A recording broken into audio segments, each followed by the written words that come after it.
ಎಲ್ಲರಿಗೂ ನಮಸ್ಕಾರ. ಇಂದಿನ ಈ ವಿಡಿಯೋನಲ್ಲಿ SEP 4th sem BCA Kannada ಪಠ್ಯಪುಸ್ತಕದಲ್ಲಿ ಸತ್ಯವತಿ ಹರಿಕೃಷ್ಣರವರು ಬರೆದಿರುವಂತಹ ಊರ ಸಂತೆ ಎಲ್ಲಿರಬೇಕು ಅನ್ನೋ ಪಾಠವನ್ನು ಇಡಲಾಗಿದೆ. ಈ ಪಾಠದ ಸಾರಾಂಶ ಹೀಗಿದೆ. ಸತ್ಯವತಿ ಹರಿಕೃಷ್ಣ ಅವರು ಊರ ಸಂತೆ ಎಲ್ಲಿರಬೇಕು ಅನ್ನೋ ಪಾಠದಲ್ಲಿ ಸಮಾಜದಲ್ಲಿ ನಡೆಯುವಂತಹ ಆಡಳಿತದ ಅಸಮರ್ಥತೆ, ಪ್ರಚಾರಪ್ರಿಯ ಮನೋಭಾವ ಮತ್ತು ಅಭಿವೃದ್ಧಿಯ ಹೆಸರಿನಲ್ಲಿ ಉಂಟಾಗುವಂತಹ ಸಮಸ್ಯೆಗಳನ್ನು ವ್ಯಂಗ್ಯಾತ್ಮಕವಾಗಿ ಚಿತ್ರಿಸಿದ್ದಾರೆ.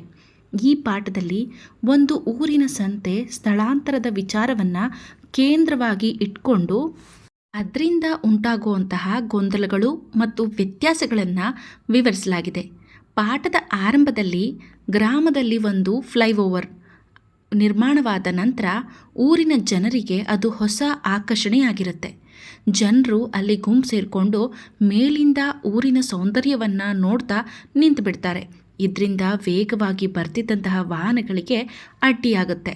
ಈ ಜನರ ಗುಂಪನ್ನು ನಿಯಂತ್ರಿಸೋದಕ್ಕೆ ಪೊಲೀಸರಿಗೆ ತುಂಬ ದೊಡ್ಡ ಸಮಸ್ಯೆನೇ ಆಗಿಬಿಡುತ್ತೆ.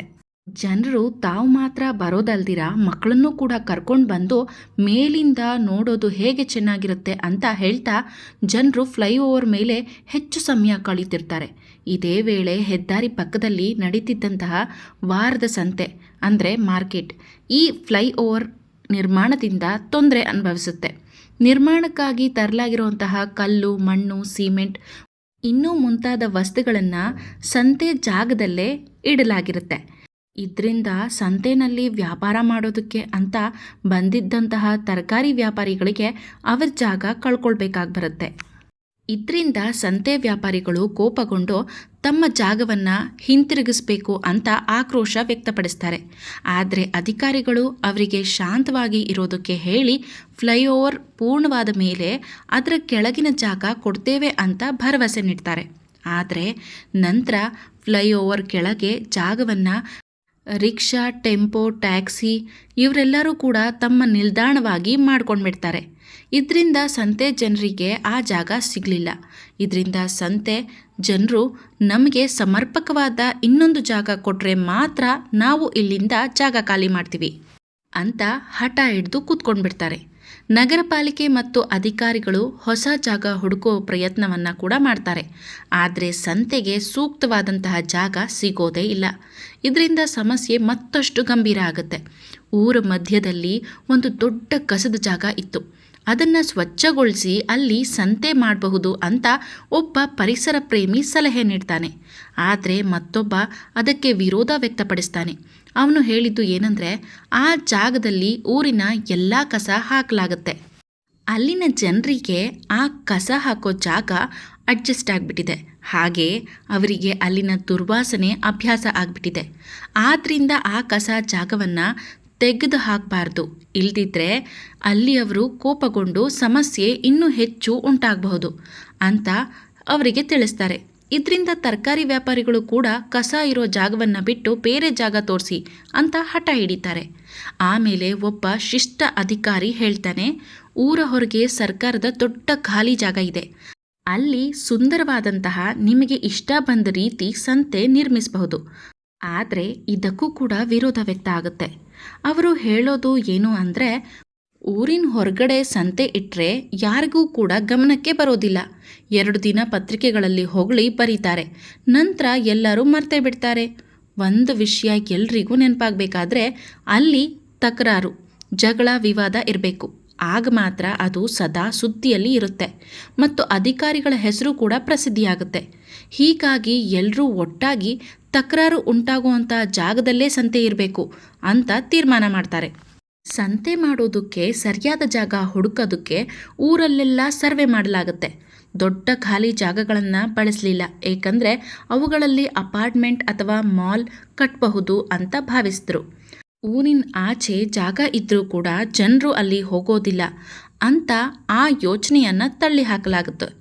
ಕೊನೆಯಲ್ಲಿ ಜನಭರಿತ ಕಲ್ಲು ಮಣ್ಣು ತುಂಬಿರುವಂತಹ ಒಂದು ಅಡ್ಡದಾರಿ ಆಯ್ಕೆ ಮಾಡಲಾಯಿತು. ಅಲ್ಲಿ ಶಾಲೆ, ಬ್ಯಾಂಕ್ಗಳು ಮತ್ತು ನರ್ಸಿಂಗ್ ಹೋಮ್ ಇದ್ವು. ಹಳೆಯ ಕಟ್ಟಡಗಳನ್ನು ಕೆಡವಿ ಹೊಸ ಕಟ್ಟಡಗಳು ನಿರ್ಮಾಣ ಆಗ್ತಾ ಇದ್ವು. ಜಾಗ ತುಂಬ ಗಿಜಿಗುಡ್ತಿತ್ತು. ಅಂದರೆ ಜನರಿಂದ ತುಂಬಿತ್ತು.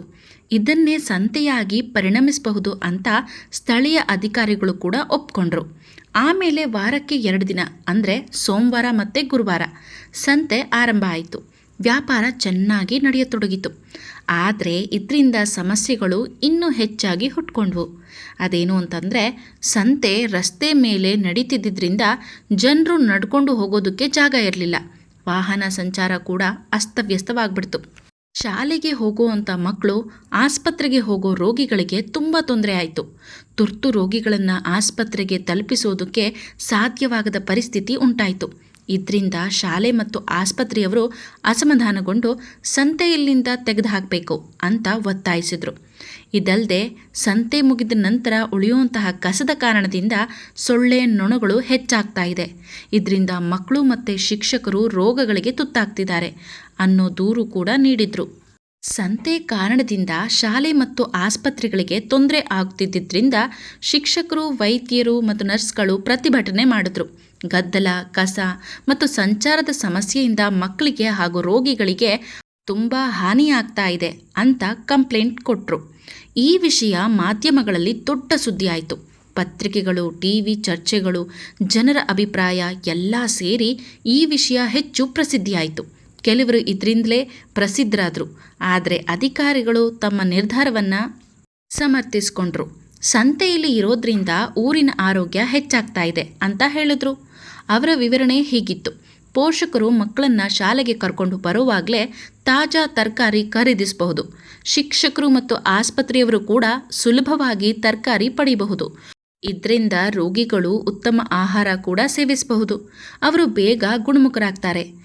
ಇನ್ನು ಕಸದ ವಿಷಯದಲ್ಲಿ ಆ ಅಧಿಕಾರಿಗಳು ಏನು ಹೇಳಿದ್ರು ಅಂದರೆ, ತರಕಾರಿ ಕಸವೇ ಗೊಬ್ಬರ ಆಗೋದು, ಅದು ಹಾನಿಕಾರಕ ಅಲ್ಲ ಅಂತ ಹೇಳಿದ್ರು. ಮನೆಯ ಕಸದ ಮೇಲೆ ಯಾರೂ ದೂರು ಕೊಡಲ್ಲ, ಆದರೆ ರಸ್ತೆ ಕಸದ ಮೇಲೆ ಮಾತ್ರ ಯಾಕೆ ಅಂತ ಪ್ರಶ್ನೆ ಮಾಡಿದ್ರು. ಮಕ್ಕಳ ಬಗ್ಗೆ, ಸಂತೆಯಲ್ಲಿ ತರಕಾರಿಗಳನ್ನು ನೋಡಿದ್ರೆ ಮಕ್ಕಳಿಗೆ ತಿಳುವಳಿಕೆ ಬರುತ್ತೆ. ನಡೆದುಕೊಂಡು ಹೋಗುವಾಗ ಅವರಿಗೆ ವ್ಯಾಯಾಮ ಆಗುತ್ತೆ. ಸೂರ್ಯನ ಬೆಳಕಿನಿಂದ ಆರೋಗ್ಯಕ್ಕೂ ಲಾಭ ಆಗುತ್ತೆ ಅಂತ ಹೇಳಿದ್ರು. ಸಂತೆ ವ್ಯಾಪಾರಿಗಳು ಗ್ರಾಹಕರನ್ನು ಸೆಳೆಯಲು ಜೋರಾಗಿ ಕೂಗಿ ಮಾರಾಟ ಮಾಡೋ ವಿಧಾನವನ್ನು ಅಧಿಕಾರಿಗಳು ಒಳ್ಳೆಯದಾಗಿ ತೋರಿಸ್ತಾರೆ. ಅವರು ಏನು ಹೇಳ್ತಾರೆ ಅಂದರೆ, ಆ ಶಬ್ದವನ್ನು ಅನುಕರಿಸಿದ ಶಾಲಾ ಮಕ್ಕಳು ಸ್ಪರ್ಧೆಯಲ್ಲಿ ಬಹುಮಾನ ಗೆದ್ದಿದ್ದಾರೆ ಅಂತ ಹೇಳಿ ಸಂತೆಯ ಶಬ್ದವೂ ಕೂಡ ಉಪಯುಕ್ತವಾದದ್ದು ಅಂತ ಸಮರ್ಥಿಸ್ತಾರೆ. ಇದರಿಂದ ಸಂತೆಯ ಶಬ್ದವನ್ನು ಕೆಟ್ಟದ್ದು ಅಂತ ಹೇಳೋದು ಸರಿಯಲ್ಲ ಅಂತ ಅವರು ವಾದ ಮಾಡಿದ್ರು. ಈ ವಿಚಿತ್ರವಾದ ಕಾರಣಗಳನ್ನು ಕೇಳಿ ಜನರು ಆಶ್ಚರ್ಯಚಕಿತರಾಗ್ತಾರೆ. ಟಿವಿ ವರದಿಗಾರರು ಮಾತೇ ಬಾರದಂತಾಗ್ತಾರೆ. ನಂತರ ಈ ವಿಷಯ ರಾಜಕೀಯ ತಕರಾರಿಗೆ ಕಾರಣ ಆಗುತ್ತೆ, ಆಡಳಿತ ಪಕ್ಷ ಮತ್ತು ವಿರೋಧ ಪಕ್ಷದ ನಡುವೆ. ಪತ್ರಿಕೆಗಳು ಮತ್ತು ಟಿವಿಗಳಲ್ಲಿ ಈ ವಿಷಯ ಸದಾ ಸುದ್ದಿಯಾಗಿ ಉಳಿದ್ಬಿಡುತ್ತೆ. ಇದಾಗಿತ್ತು ಊರ ಸಂತೆ ಎಲ್ಲಿರಬೇಕು ಅನ್ನೋ ಪಾಠದ ಸಾರಾಂಶ.